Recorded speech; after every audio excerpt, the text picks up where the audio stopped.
அன்புக்குரியவர்களே, ஆண்டவர் இயேசு கிறிஸ்துவின் யூபிலி ஆண்டுக்கு ஆயத்தமாக இறைவேண்டல் 100 என்னும் விவிலிய தொடரில் ஒவ்வொரு நாளும் இறைவேண்டல் பற்றிய இறைமொழி செய்திகளை, விவிலிய பரிந்துரைகளை உங்களோடு பகிர்ந்து கொள்கின்றேன். இந்த தொடரில் எப்போது நாம் மன்றாட வேண்டும், எப்படி நாம் மன்றாட வேண்டும், என்னென்ன மனநிலையில் மன்றாட வேண்டும், எந்தெந்த சூழ்நிலைகளில் மன்றாட வேண்டும் என்று தொடர்ந்து நாம் பார்த்து கொண்டே இருக்கிறோம். இன்று ஆண்டவர் அண்மையில் இருக்கும்போதே மன்றாடுங்கள் என்னும் ஒரு செய்தியை உங்களோடு பகிர்ந்து கொள்ள விரும்புகின்றேன். இறைவாக்கினர் எசாயா வழியாக ஆண்டவர் நமக்கு தருகிற செய்தி எசாயா 55:6 சொல்கிறது, ஆண்டவரை காண்பதற்கு வாய்ப்புள்ள போதே அவரை தேடுங்கள், அவர் அண்மையில் இருக்கும்போதே அவரை நோக்கி மன்றாடுங்கள்.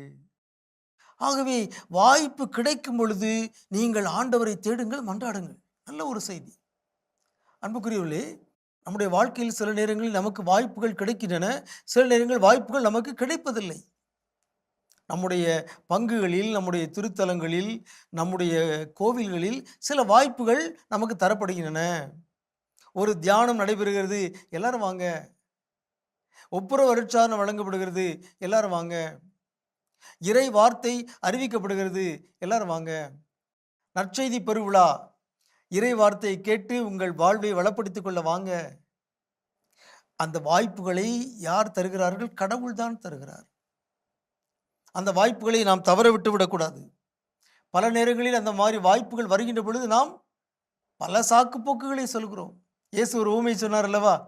திருமண விருந்துக்கு அழைக்கப்பட்ட போது எல்லாரும் என்ன சொன்னாங்க?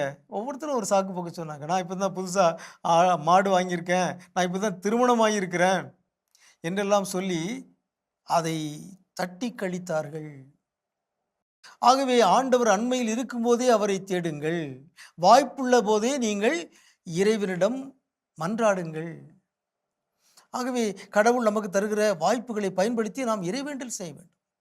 நேரமில்லை என்று சொல்லிவிடக்கூடாது. இன்றைக்கு பல குடும்பங்களிலும் குடும்ப இறைவேண்டல் இல்லாததற்கு அவர்கள் சொல்லுகிற காரணம், எங்களுக்கு நேரமில்லை, நாங்கள் பல பணிகளில் பரபரப்பாக இருக்கிறோம் என்று வெட்கமின்றி மக்கள் சொல்லுகிறார்கள். ஆனால் நம்மை படைத்த கடவுள், நம்மை பாதுகாக்கின்ற கடவுள், நம்மை பராமரிக்கின்ற கடவுள், நாம் இருப்பதும் இயங்குவதும் யாராலேயோ அந்த கடவுளுக்கு நாம் நேரமில்லை என்று சொல்லலாமா? வாய்ப்புகளை நாம் தேட வேண்டும், வாய்ப்புகளை நாம் உருவாக்க வேண்டும், நேரத்தை நாம் உருவாக்க வேண்டும்.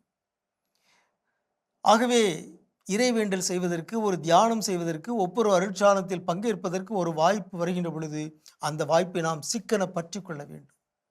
எனவேதான் எசாயா வழியாக ஆண்டவர் சொல்கிறார், ஆண்டவரை காண்பதற்கு வாய்ப்புள்ள போதே அவரை தேடுங்கள், அவர் அண்மையில் இருக்கும் போதே அவரை நோக்கி மன்றாடுங்கள். உங்களுக்கு அமைதி உரித்தாகுக.